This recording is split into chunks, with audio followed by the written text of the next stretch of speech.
Hey guys, Dave here. Welcome to Good Friday. It is a good Friday for gaming. I am Dave and welcome to the dungeon. I am the overachiever at trying to just be average. I'm your average gamer on your average day doing the average thing. And as long as I can be average, I'm okay with that. So yeah, welcome to the dungeon. This is where the magic happens, where I do my arcade builds and goofing around with the electronics and stuff like that. Welcome if you guys have never been here before. It's my little workshop. This is the current build that I'm working on. It's a Point Blank 2 themed cabinet. Right now I got my joystick controller in here. We're going to be doing some joystick based games today. Behind me over here is my Dragon's Lair conversion that I made. Behind me in this corner that you can't see is my Arcade 1-Up Pac-Man Black Series tabletop. That one is an awesome machine. It's always awesome to have a tabletop, but the thing you don't realize about it until it's too late is that tabletops take up a lot of room. You wouldn't think so, but you have to have the floor space for the tabletop. You have to have chairs on each side of it, and then that's a lot of wall space. That's like 8-9 feet of wall space if you have it against a wall, where normal arcade machines you could fit 2 or 3 arcade machines in that space. So that's stuff you don't think about until you have it, and it's like, this takes up a lot of room. What am I going to do with it? I can have it sticking out from a wall, where the player 2 sits. Shove that up against the wall if you don't get a lot of 2-player action going on, but kind of defeats the purpose of it. So not trying to bash it too much, just trying to tell you things that I found out about it along the way. So but yeah, this thing is a multi-control panel cabinet. It's got joysticks, it's got trackball spinner, it's got steering wheels. It's still a work in progress.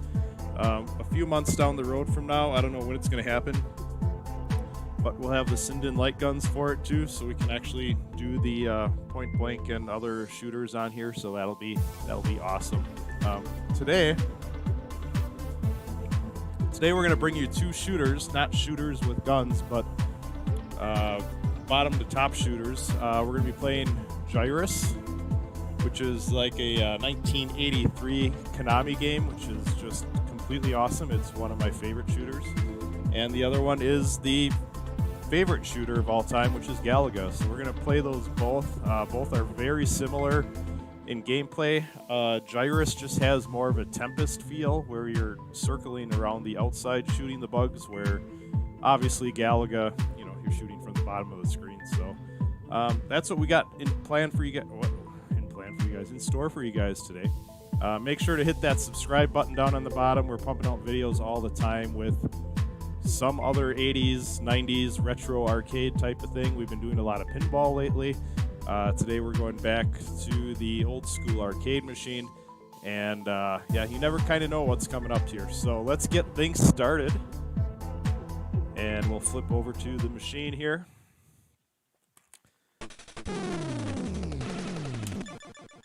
And this is GYRUSS, awesome game. Kind of the same concept of GALAGA. You shoot the bugs coming into the stage. You can get double ships, double firepower, all that good stuff. It's got challenging stages. It's like I said, it's very similar to GALAGA, but the play style is a little different since you're going around the outside of the screen instead of just along the bottom. So. And biggest, coolest thing of the game that probably makes it is the rockin' soundtrack that they got.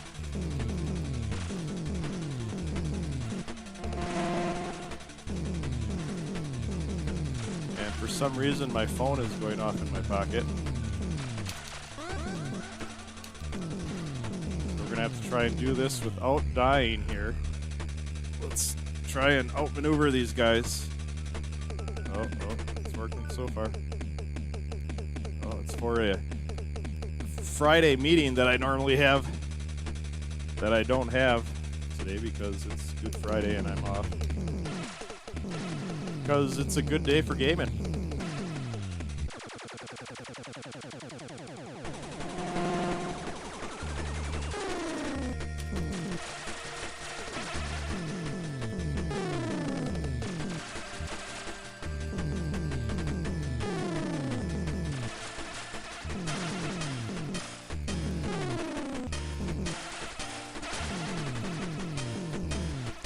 So there were a couple times where I was streaming, and it's kind of a fun game for it, to actually play blindfolded and see how far you can get.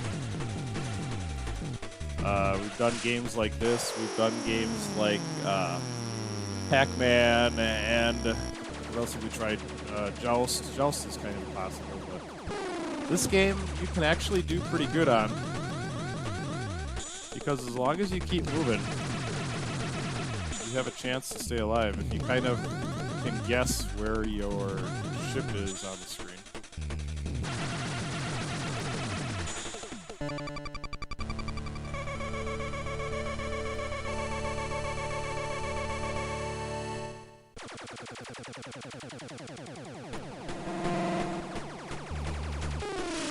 Warps to Uranus.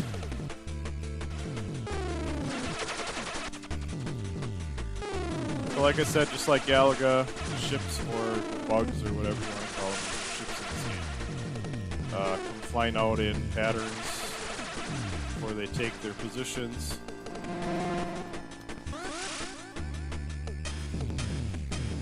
You got a few extra dangers in this game. You got like asteroids and little force field beams that can kill you. Where Galaga is mostly just the ships dive bombing at you and shooting.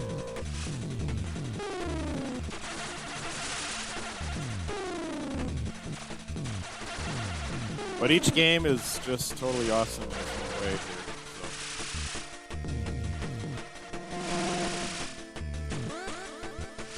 Once you get the double firepower, you can't get triple firepower. It's not possible.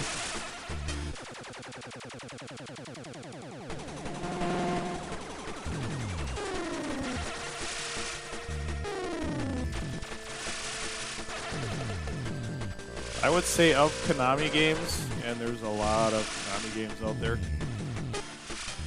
this is probably in my top 5 Konami games of all time.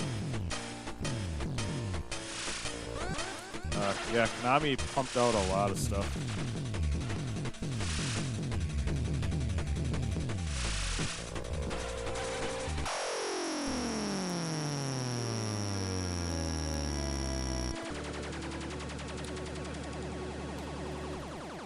Alright, can't remember.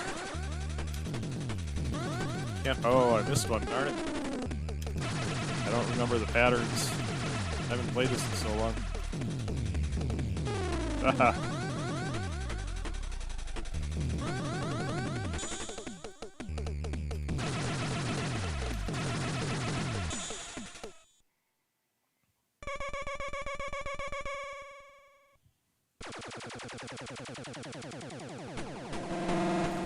So glad you could join us. One thing while you're watching, if you want to hop down to the comments section, I'm always looking for suggestions on what games to bring to the show.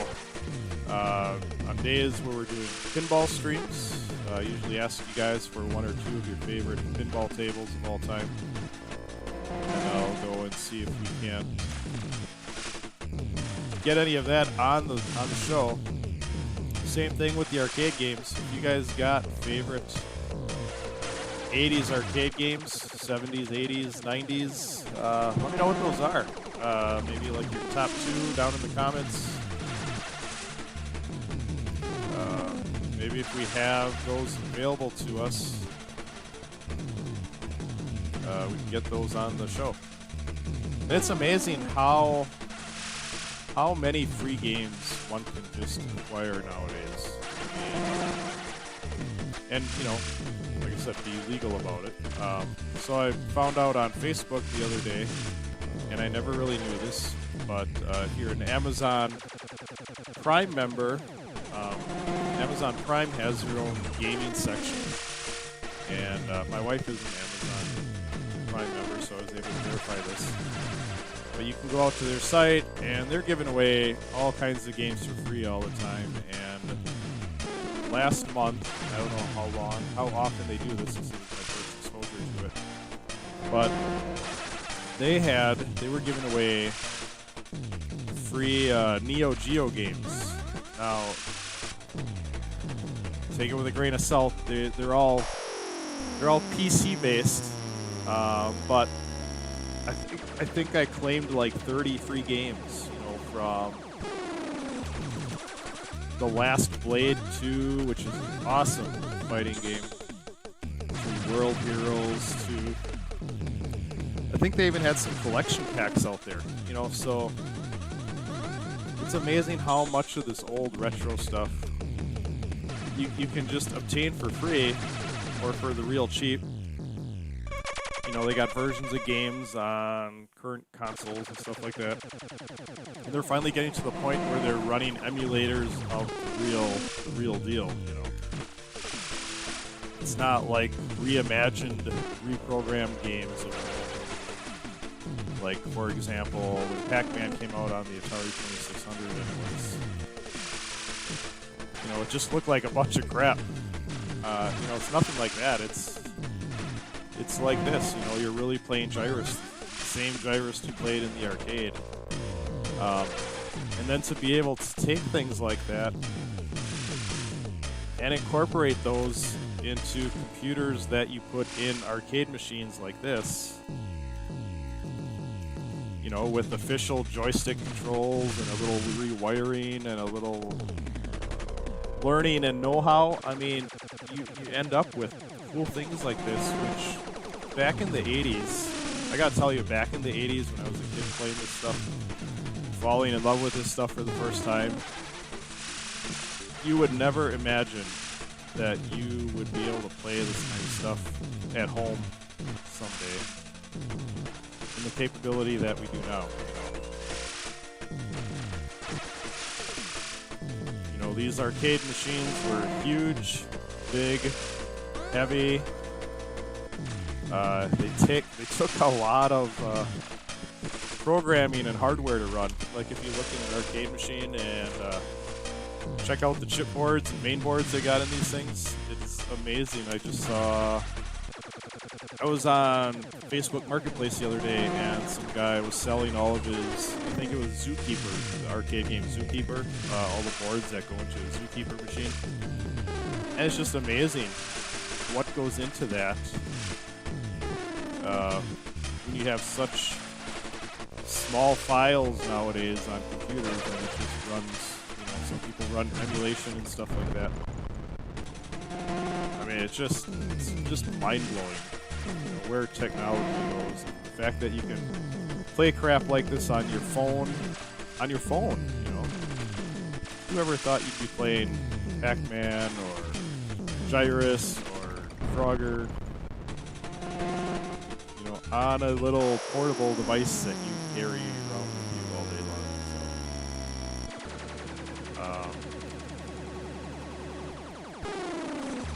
And I gotta tell you, I am getting further in this game. I usually don't get this far in the game. I have not been paying attention to the game, really. I've just been talking. But I am just, like, kind of rocking this, actually, here. Stage 16 we're on.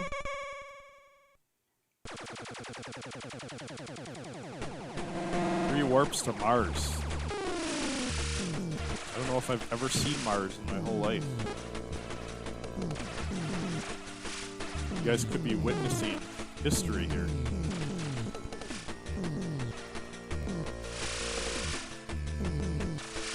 What I do need is my double firepower. Here it comes. Oh yeah, oh no.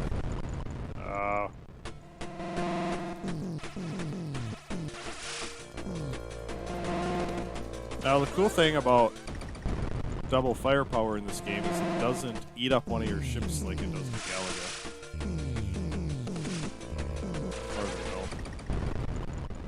Oh, see, I had to go and open my big mouth and started thinking about the game. 125,000. That's, like, awesome.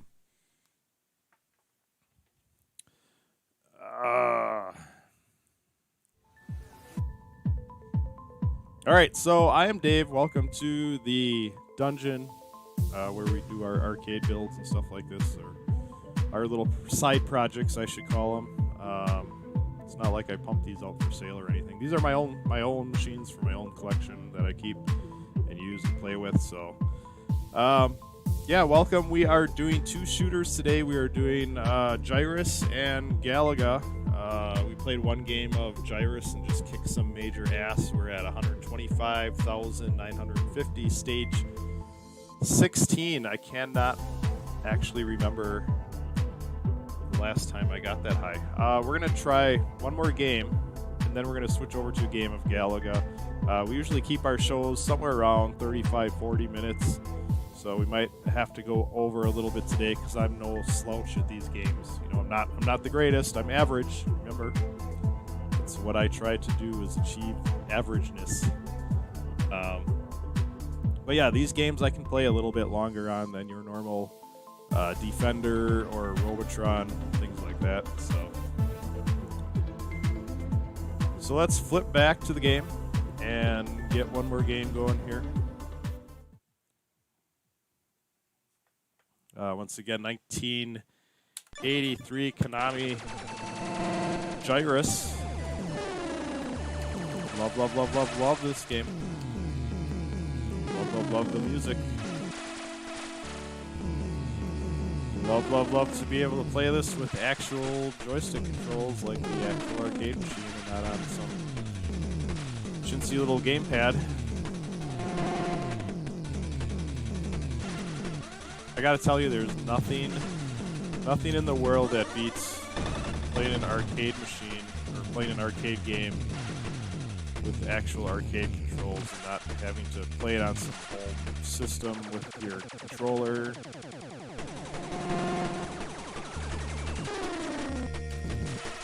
I mean, nothing beats it. It just helps you get in the mode.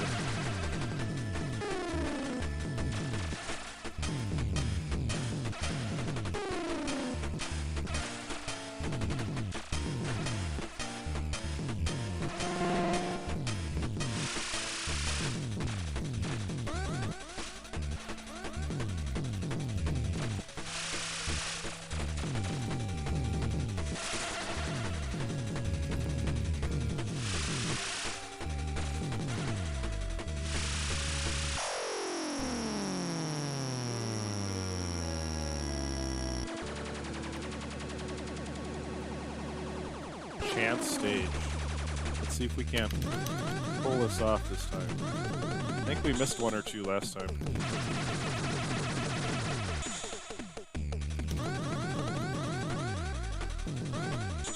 I think we got our perfect on the second round.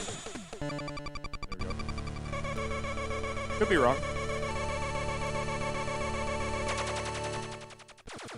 Some other little toys we got in the cave around us here. We got a slot machine. It's not a slot machine.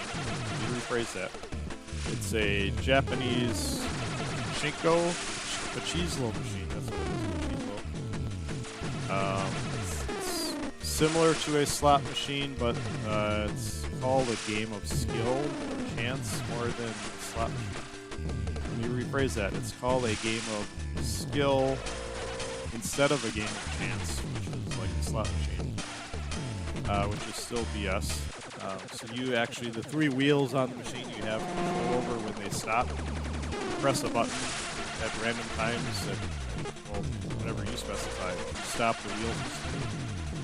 So technically, it's more skill, using the air quotes, because you have control over it. But funny thing is these things are still programmed on the inside with difficulties and payouts, and it's not like you really have control over stopping the wheel when you really want it to stop.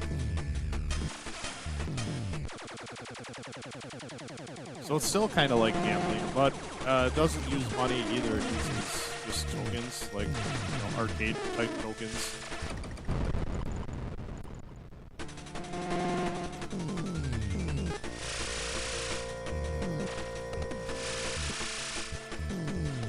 So yeah, those are legal to sell, resell.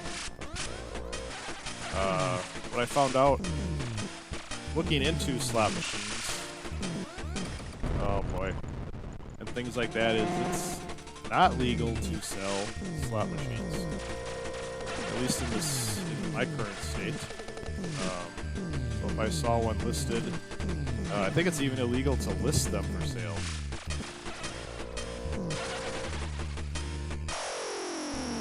So usually in my area, when you see an article or a Facebook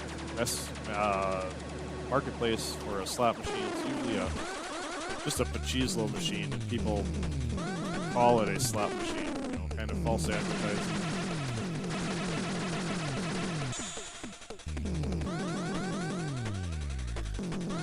Some machismo machines are pretty cool, some are kind of stupid. The first one I ever owned was real bad. And that's so, it's funny, it's kind of ironic, because that's the first one I paid a high price for. It was my first one, I didn't know anything about them.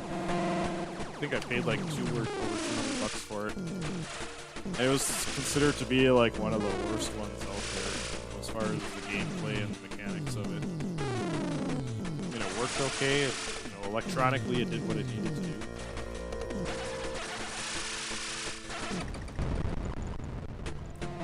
So I traded that off.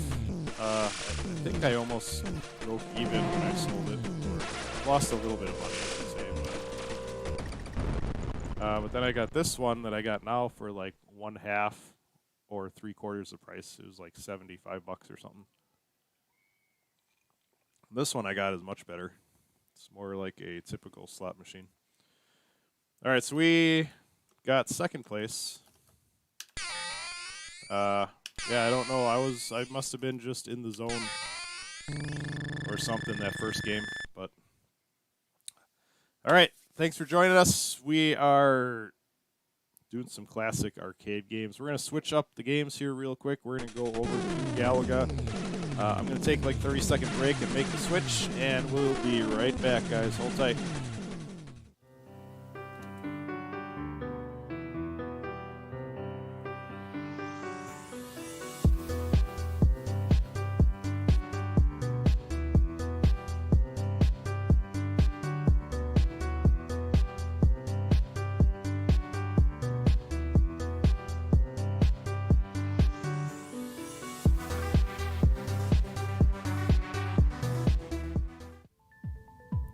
All right, we are back. This is Dave in the dungeon. You have reached us here at the 80s old school arcade.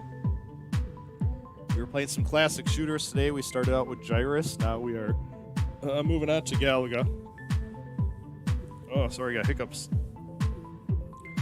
As long as they weren't like 2 days ago, I had hiccups for like 30, 40 minutes straight. I could not shake them, and ended up doing the old the home remedy of swigging a spoonful of straight sugar. That cures hiccups like instantly. It's magic. I don't know how it works, but keep that in mind if you have a hiccup attack in the future.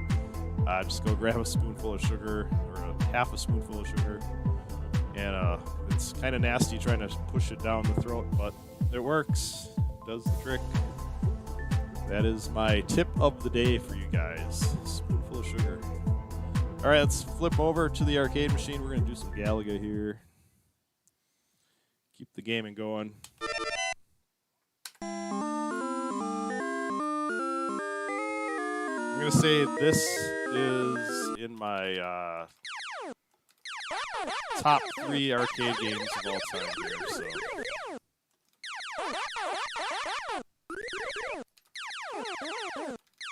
So in addition, in the comments at the bottom of the screen, to some of your favorite arcade games, or arcade games you'd want to see streamed, recorded in the show, let me know what your top 3 favorite games are. Doesn't necessarily have to be the ones that you want to see on the show, but so my top 3, and I've said this in other recordings probably many times over. Galaga is right up there. That's in the top 3. Ms. Pac-Man. Just because it took Pac-Man and improved on it tenfold. You know, with the colors and the changing mazes and eating fruit and everything. I mean, it's just a really good Pac-Man game. It's hard to beat that one. And Pac-Man is such a classic.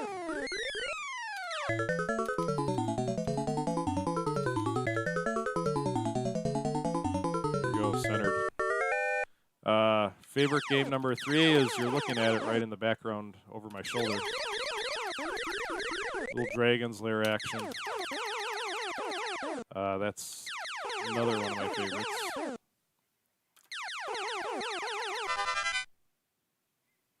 So those are the big 3, according to me. Maybe someday we'll do one of our shows will just feature the big 3.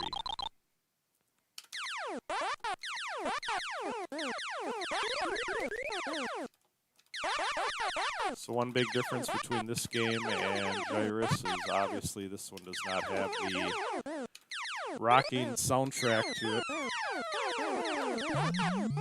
Background music to get you all pumped up.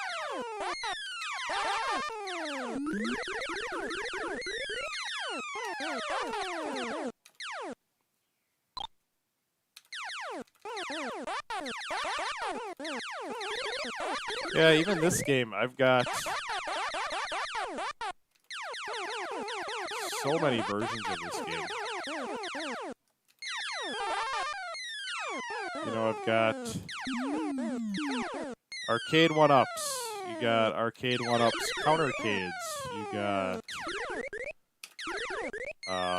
little miniature arcade games of Galaga. You've got Galaga on a lot of the Namco Classic CD collections that were out on previous systems, like PlayStation 1 and Xbox and things like that. And Galaga is everywhere. I was having a discussion with someone the other day, and we were talking about what games do you own the most copies of? And while Galaga is up there, I'm going to say that I've got more copies that I've purchased of Dragon's Lair over the years on many platforms, whether it's PC, game consoles, and now my phone is ringing. PC, game consoles, phone versions. Dragon's Lair has been released on so many platforms, and I buy so many of them. It's insane. You know, I see a new HD version of Dragon's Lair that comes out, and it's like, oh, I gotta have it. It's kind of like the whole George Lucas thing. It's like, how many times can you repackage Star Wars and resell it without making anything new? You know, Lucas was a master at that. And that is why he did so well. I mean, he made 3 movies, and then 6 eventually, and took a break from making any more movies, but he repackaged that crap in so many different ways, and you had to buy it in so many ways to get special editions or better quality versions of it. It was just amazing what he did. So I'm kind of glad that Disney got its hands on it, because they are doing stuff with Star Wars nonstop. I mean, they are expanding the universe, where George Lucas just kind of remarketed and rebranded the original 6 movies, and you know, like or hate the Disney stuff, at least they're doing stuff with it. So. And you just gotta realize that some things you're gonna like, and some things you're not gonna like. Some things are gonna be duds, and some things are gonna be winners. Oh boy, I screwed that one up. Ah, screwing this all up.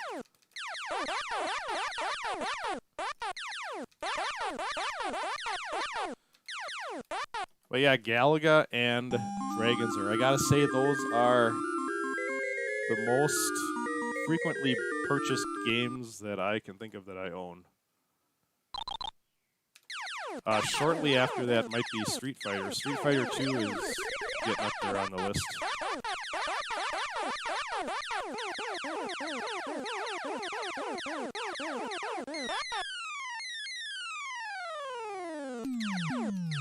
It's weird because I was talking earlier about how you can obtain tons of games for free, you know, through services like Amazon or whatever.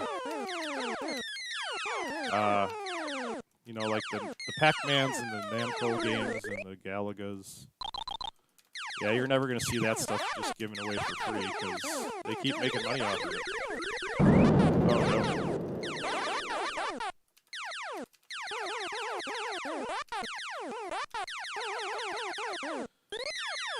Alright, let's try and get our extra ship here.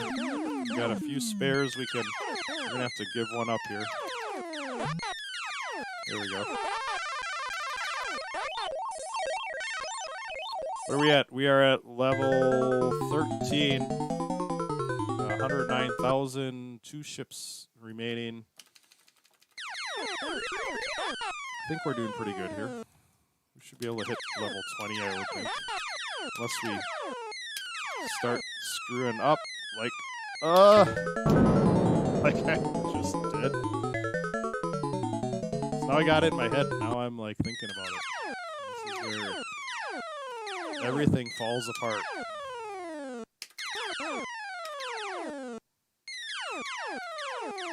Come on, you little bugger.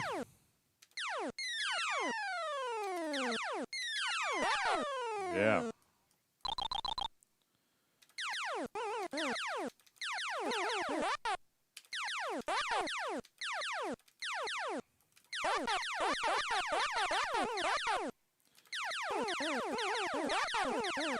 Alright, this is where I go into heavy concentration mode here.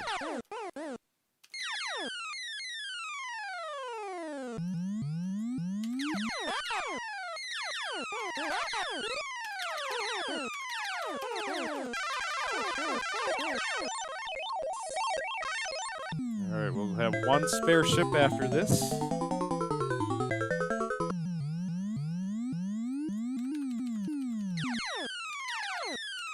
I can't hit anything. This is amazing.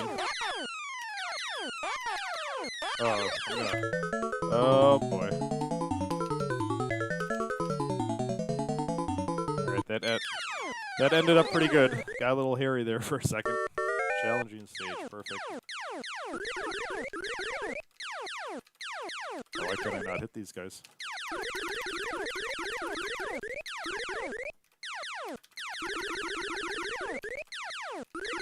This one's pretty easy. As soon as I say that, I'm gonna miss, but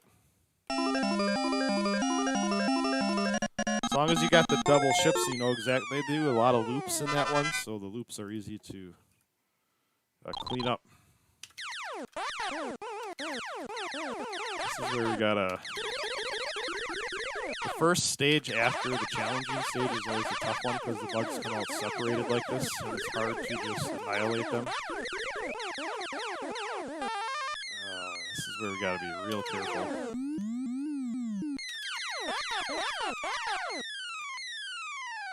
Oh, I saw that coming a mile away.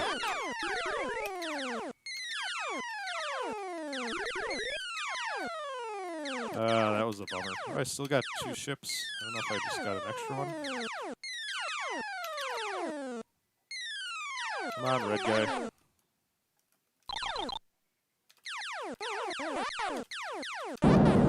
Ah! Boo. Oh, they're gonna get me.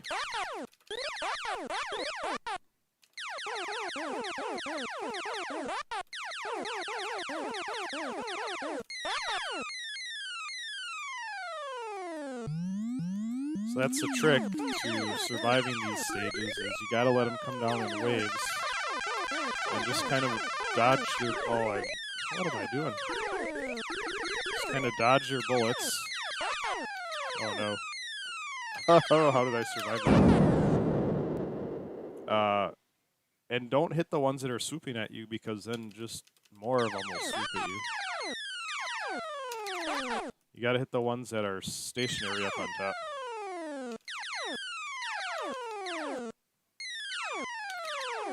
Just concentrate on dodging the bullets.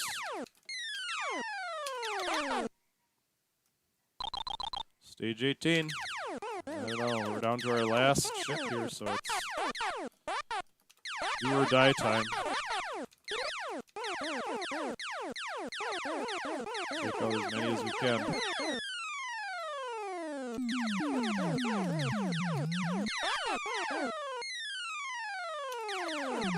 At least there's not a ton of them swooping down at me. And you can't do that because you need a spare ship to survive. There's nothing like ending your game on getting captured and not having a ship in reserves to use. That is like the absolute worst way to end your game. Never been a big fan of this challenging stage. This one is tough. Especially with one ship. I don't know where they're going. I'm guessing the opposite now. And then up here. And then up here.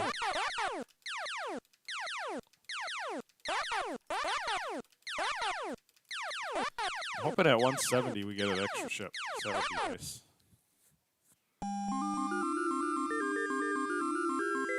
So here we are, stage 20. 169,000. It's kind of nice on stage 10. They don't shoot at you, they give you a break. Stage 20, not so much. It'd be nice if they would do that on stage 20 also.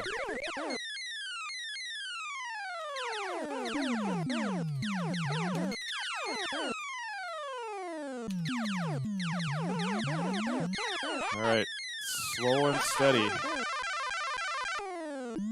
Slow and steady is how we win the race here. Ah, boy. Alright, 173,900. That's not too shabby. We'll say that was average, right? Maybe a little above average. I don't know. Maybe we're overachieving a little bit here today. So I want to thank you guys for stopping by. This is Dave recording from the dungeon here today. Played some GALAGA just now and some GYRUSS earlier on. Make sure to hit that subscribe button. We're normally doing recordings Sunday, Monday, Tuesday, and Thursday nights. You know, somewhere like 9 to 10 p.m. somewhere in there. If you can stop by and join us for a recording, that would be awesome. We'd love to get some chat going. We're kind of new to the YouTube scene, so always looking to spread the word a little bit if possible. But yeah, recordings are here for you. Hit subscribe so you can come back and check out what's new every couple days. And like I said, if you got any questions or comments, list some of your favorite arcade games down on the bottom, and we'll see if we can hit some of that stuff in an upcoming show. So thanks, guys. This is Dave. Have a good Friday. We'll see you soon. And I don't know what I'm doing. That's not what we're doing.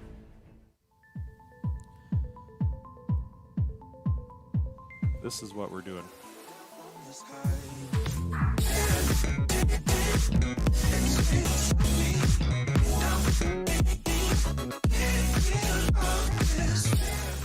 Okay, that was just a complete disaster. We're going to try this whole thing again. So let's get back to where we were. I mean, it's almost like this is the first time I did this. So, yeah, this is Dave. Thanks for joining us here on a really good Friday. It's a good Friday for gaming. I am your host, Dave, and this is the 80s Old School Arcade. We will catch you guys soon.